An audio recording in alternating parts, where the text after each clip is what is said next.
Welcome to TechnoViews Podcasts, a new series of online interviews with major figures in the humanities and social sciences on topics at the intersection between technology, society, and culture. My name is Gonçalo Santos. I'm an assistant professor of anthropology at the University of Hong Kong. The subject of today's podcast is genocide and technologies of violence. Our guest today is Dr. Fazil Moradi, a member of the law organization Science and Technology Research Network, and an associate at the Max Planck Institute for Social Anthropology.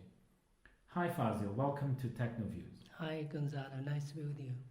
Fazil received his PhD in social anthropology from the University of Halle-Wittenberg in Germany, with a dissertation on the translations of the Al-Anfal genocide in Kurdistan, Iraq.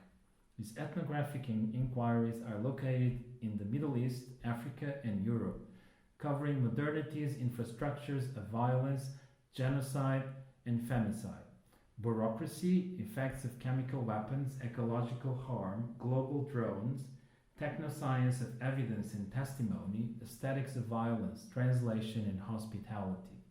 He is currently completing a monograph entitled Hosting Genocide, Femicide, on the living on of the untranslatable in Kurdistan, Iraq.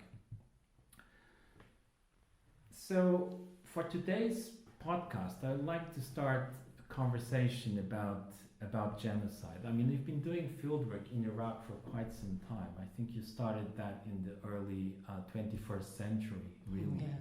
So it's been more than 10 years now. Why genocide, Fazil? Well, that's a very important question, not only of our time, 21st century, but also 20th century and histories back. So, in order to respond to you, I would like to return to the time that the term was coined. But before doing so, it's better to return to 1933. In his proposal of 1933, Raphael Lemkin, a Polish lawyer who simply escaped and survived the Holocaust that was taking place in Europe, he explains what he calls two new international crimes. The first category is acts of barbarity, a translation of the Greek word barbaros, which according to Lemkin both targets an individual as a member of a collectivity and the entire collectivity and its social order.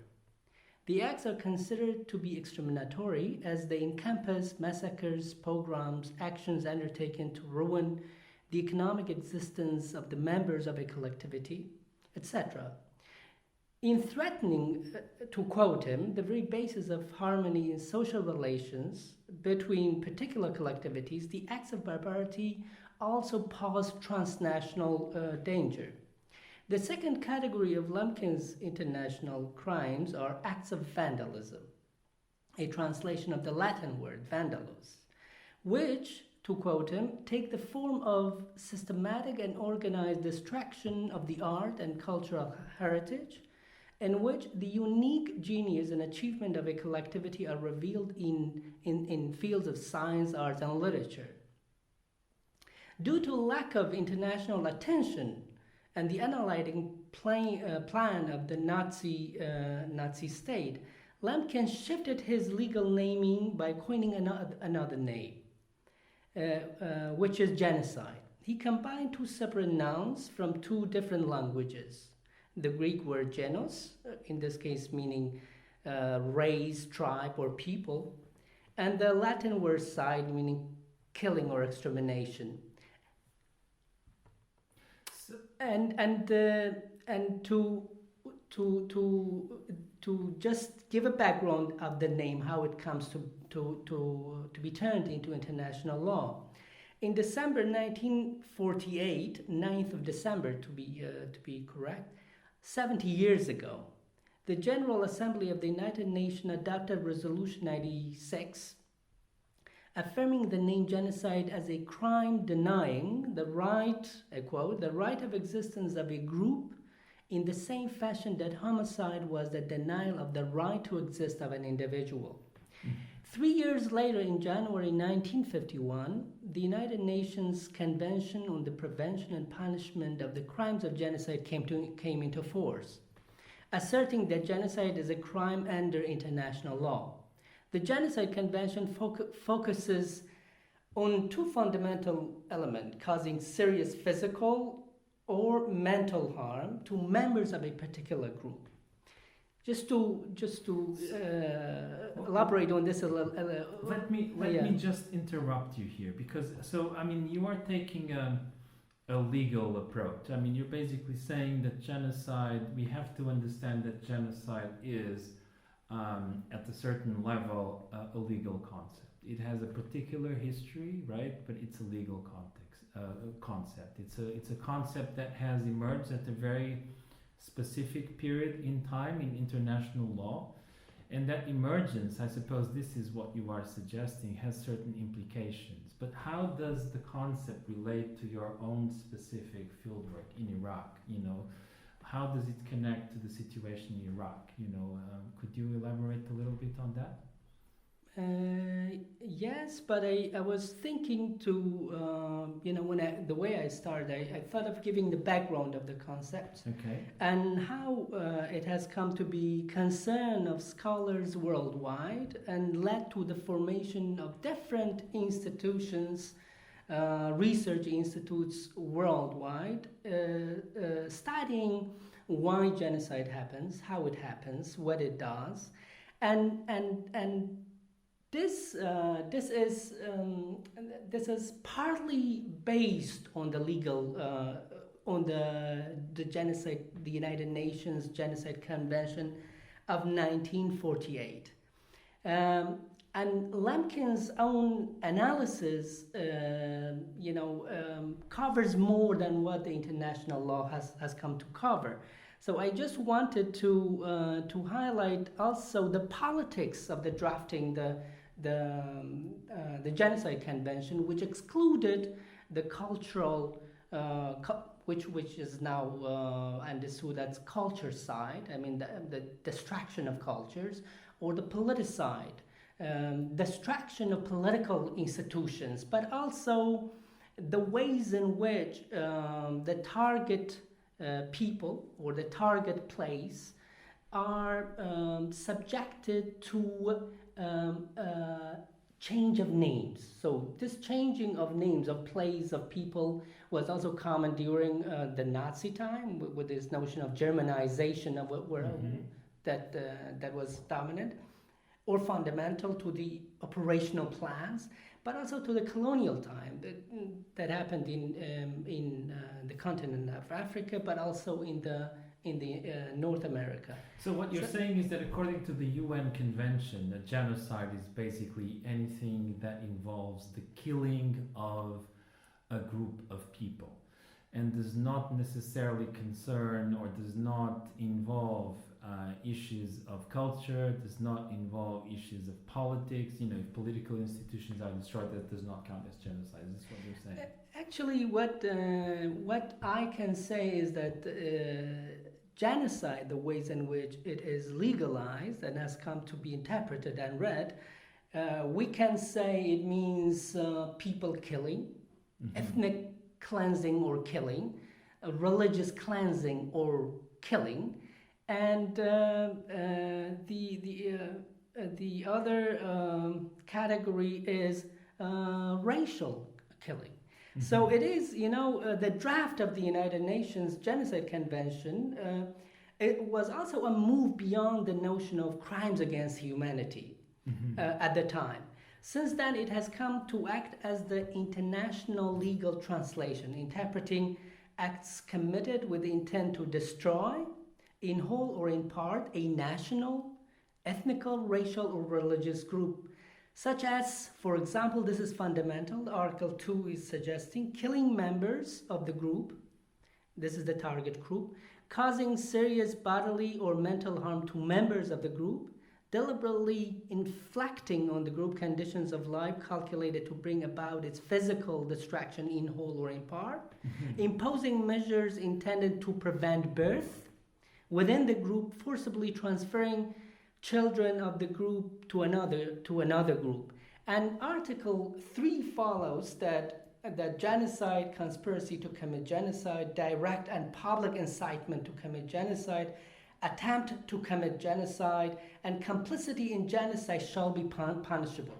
So all the member states of the Genocide Convention are responsible to act when they know an act of genocide is going to take place or is about to take place. Mm-hmm. So they are responsible to act in preventing these acts.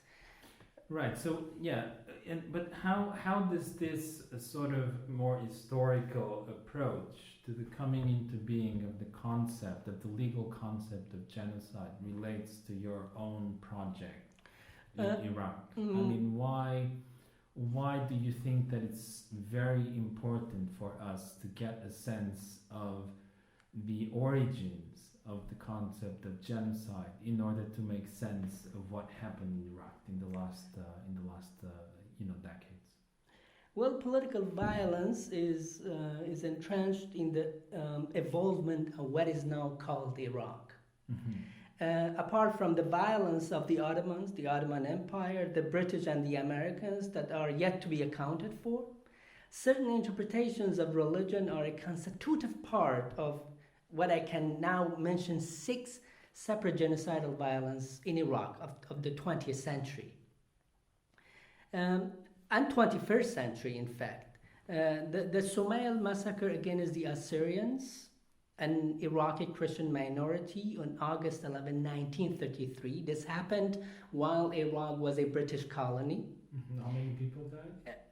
It is hard to really detail the numbers of people died. But what matters within also the genocide, the legal definition of genocide is really the number of people killed. It doesn't really matter. It is the intention or the plans that matters. And Al-Farhud became also the name of public hanging, massacre, and violent disposition of the Iraqi Jews in early 1941. The Dujail massacre targeting the Iraqi Shiites between 82 and 85.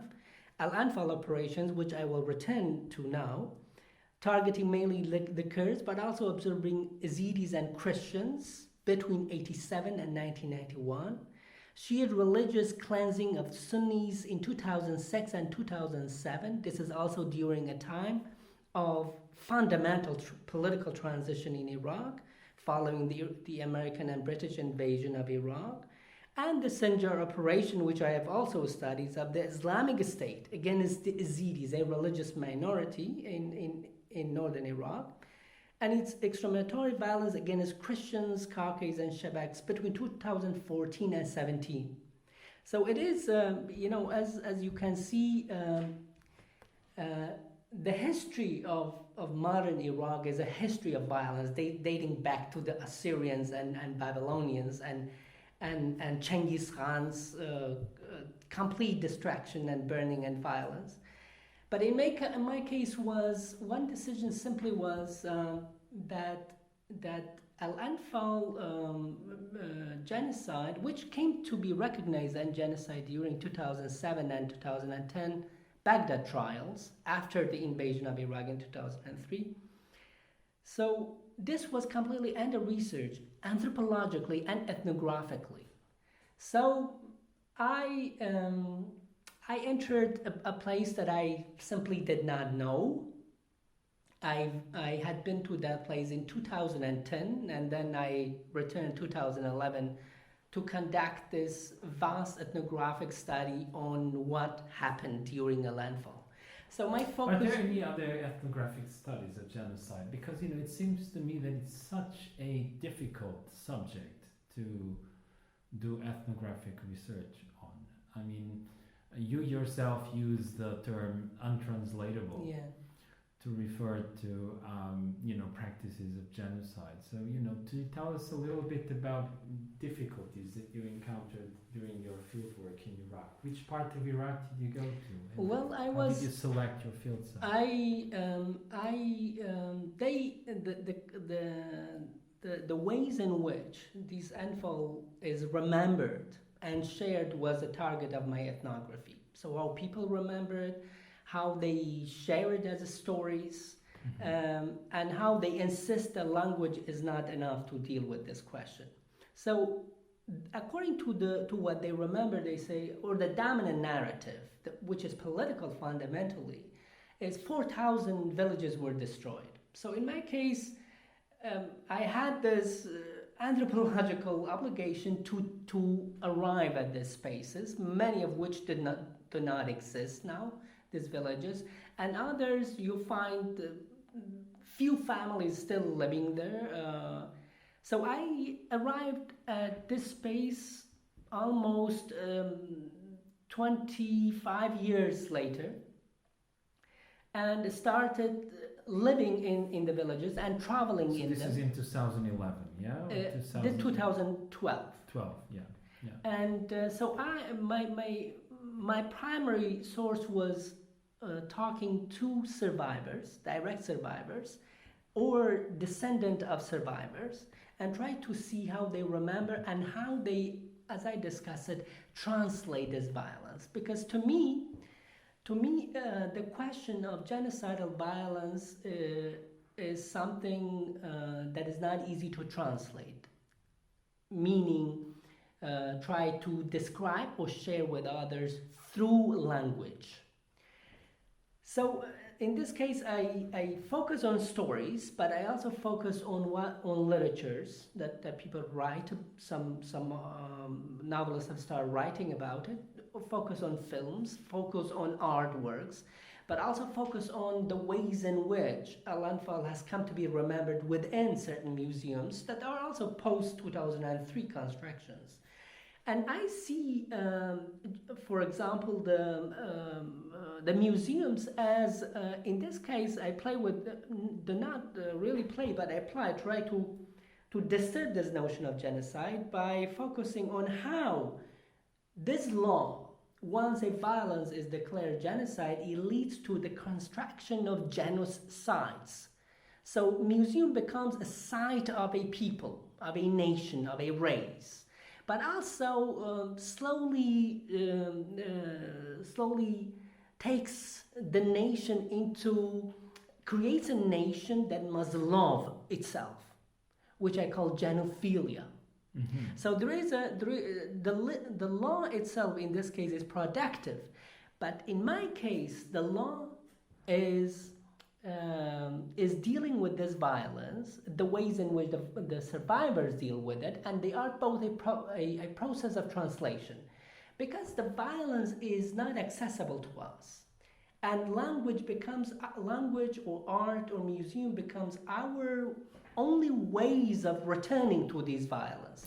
Sorry, let me just interrupt you, just to clarify. What you're saying is that there are two sets of translations that you're interested in, or that your work deals with. On the one hand, you have legal translations of genocide, which you take to be very important because, of course, international law plays a central role in mobilizing humanitarian aid, for example, or mobilizing various kinds of infrastructures of support, or violence as well.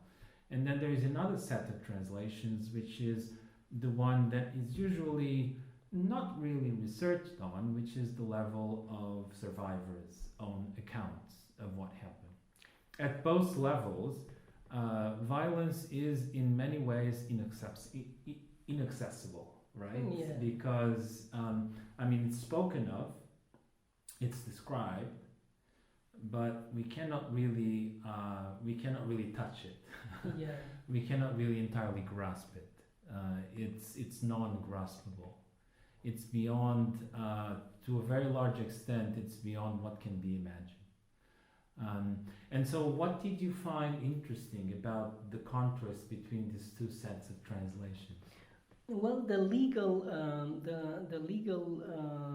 translation, as I said, is a global translation. Yeah. So obviously the Kurds were absolutely interested and they worked hard. Not only that, it was that international law, the Genocide Convention, was applied during the legal procedures in Iraq.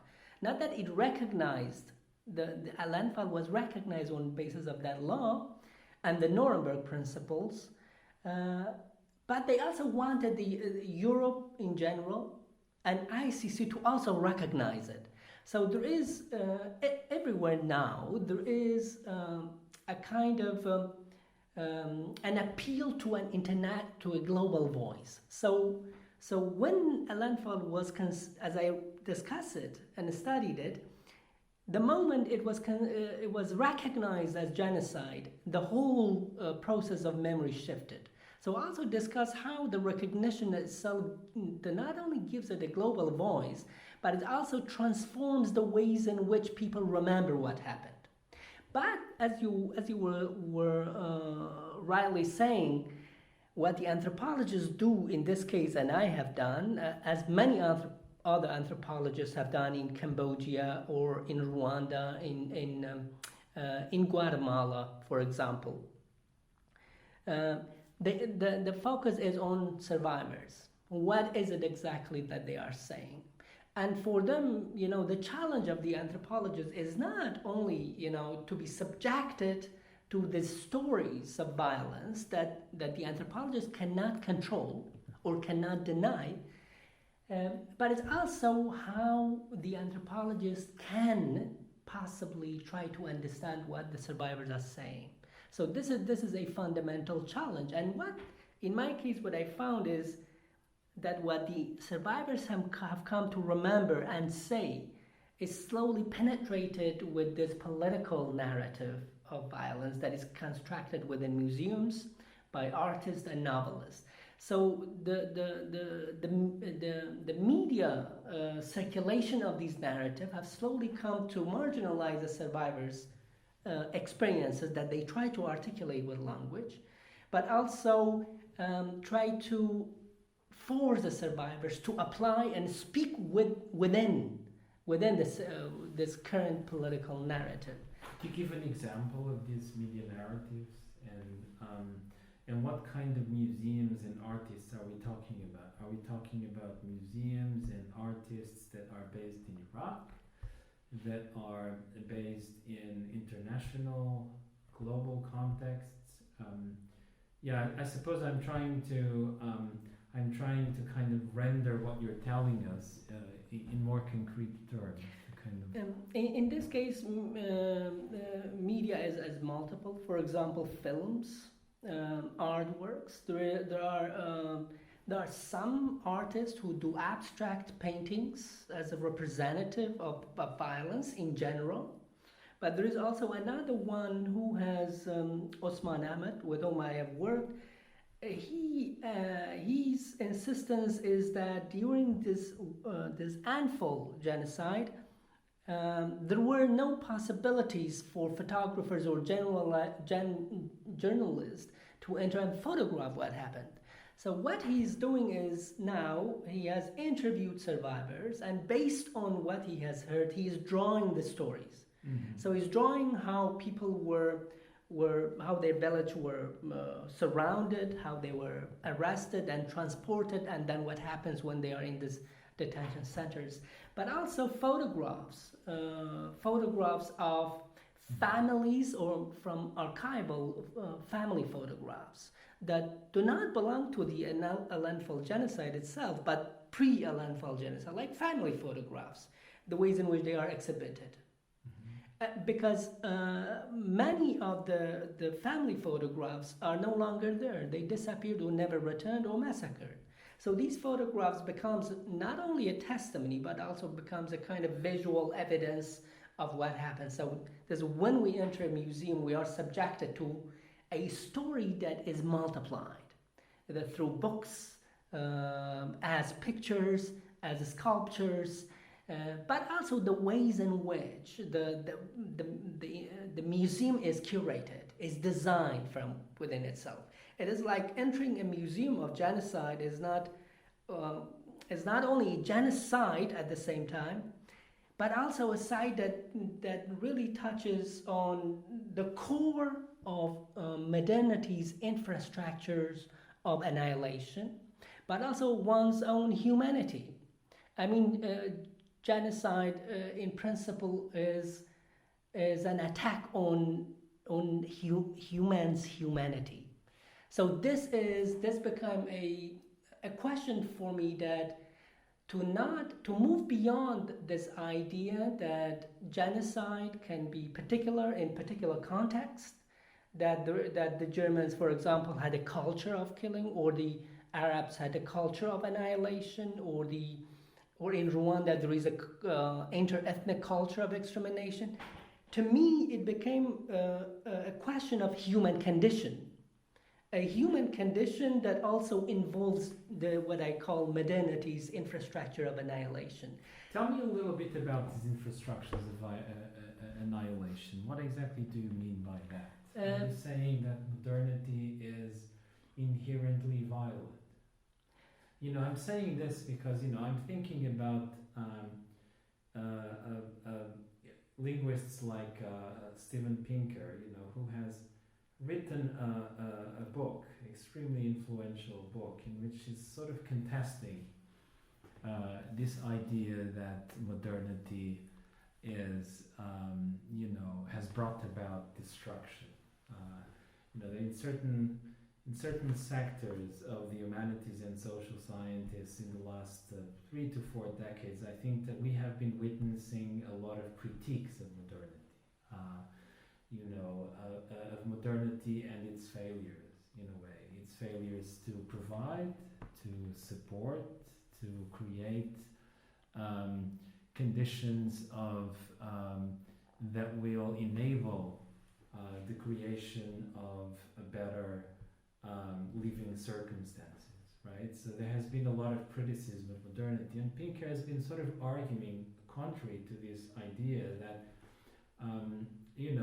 modernity has not entailed an increase of violence, but to the opposite, it has led to a significant decline of violence that is, violence defined as, for example, in terms of the number of killings of human beings killing other human beings. He's arguing that throughout the last few hundred years of the process of modernity, not just in the so-called West, but globally speaking, in generally, despite the fact that we had 2 major world wars that have themselves generated a huge amount of killings and so on and so forth, he's arguing that despite all those world wars and so on and so forth, if you actually look at numbers, available statistics, try to compile available statistics, there are estimates suggesting that actually, by and large, violence has been on the decline. That to some extent, perhaps, I think that Pinker would argue that genocide has been also, genocidal practices have also been declining.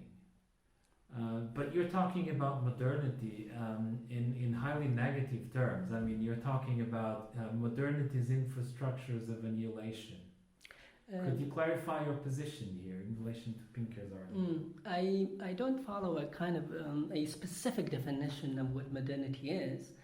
And in my case, it is specific cases. For example, Auschwitz itself, the concentration camp, the ways in which it was designed to be exterminatory. It was designed to exterminate people in a way that it is not even imaginable to us who cannot experience what happened. So one of these issues is, in this context of Auschwitz, 2 fundamental things are involved that are transformative. Transformative in the sense that they transform human beings into entities that are part of this annihilation. Weapons and bureaucracy. The ways in which bureaucracy organizes the modern state, but also organizes genocidal violence. In the case of, for example, Zygmunt Bauman, in particular, or Max Weber, this is also discussed, but in Zygmunt Bauman's case, which I follow in advance, is in fact the genocide, what we call genocide, and how we have come to experience it, is impossible without modern bureaucracy. But it's also the question of what he calls advanced science, and in this case, weapon. The kind of weapons that we used, like chemical weapons in Auschwitz, chemical weapons were also used in Iraq. It was used, for example, in different part and in different villages in northern Iraq, in the Kurdistan region, but also in the town of Halabja. So a cocktail of chemical weapons were used, and the scale of this death, the number of people, which they claim to be 5,000 people to have died within that day, and there are still hundreds of others suffering from the effects of chemical weapons, which I am studying.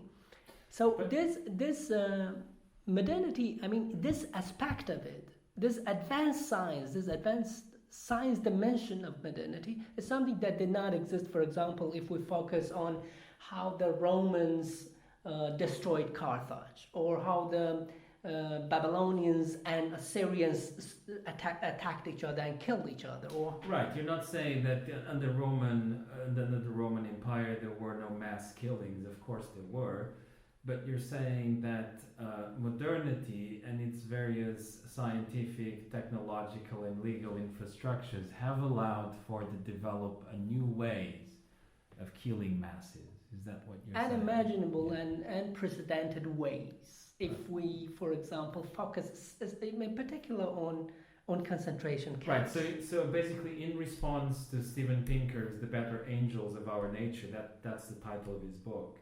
What you're saying is that you're not so much interested in whether there has been a decline or not in violence and warfare killings. I mean, you're not interested in this sort of, were there more killings before as opposed to now? But rather you're interested in the ways that mass killings are organized and in which ways, what kinds of forms are mobilized under modern states to organize mass killings. Exactly. I mean, I must make also this point that those genocides, of 20th century and also 21st century are never the work of one modern state, and never something that one nation state is capable of. So there is always, when it comes to the acts of annihilations, it involves other states beyond the borders of one nation state. I mean, we can discuss the ways in which the Shoah or the Holocaust happened, or the ways in which the Rwandan genocide happened, or the ways in which many countries around the world provided Saddam Hussein and the Ba'ath Party with weapons and chemical weapons. So this is part of this modernity's infrastructure of violence that in fact eliminates the border of the nation state, and also makes impossible the idea of coming out, because the violence has shifted. Now we are in an age of drone killing. Drones kill, and there is no relationship. There is no human relationship to humans killing. It's all technological, and technology is dominant in this case. But the case with the cognitive psychologist Steven Pinker is that he seems of course to come out with another declaration. We had, as you know, Huntington's Clash of Civilization, Fukuyama's The End of History, and it's also the end of violence. We can try to understand his kind of quantitative assessment of decline of violence as the end of violence. And to just finish with this is this question that, to quote from him, he writes, "The world has made spectacular progress in every single measure of human well-being. And the fundamental the fundamental cause of this is what he calls the recursive combinatorial power of the human mind. So to my understanding, it is the same human mind that created the chemical weapons, which we know what it can do. It has created the drones, and it has created the incredible nuclear bombs, the future of which we cannot assume.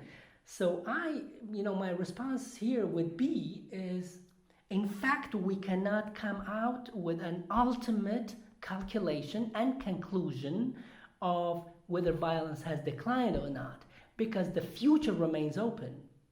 And no one can assume what kind of future human beings will be living in when it comes to this technological advancement. I mean, on a scale that is never imagined before in human history. That's a very nice way to wrap up this podcast. Thank you so much, Fazil. You just listened to Dr. Fazil Moradi, a member of the law organization Science and Technology Research Network and an associate at the Max Planck Institute for Social Anthropology. Thank you for listening.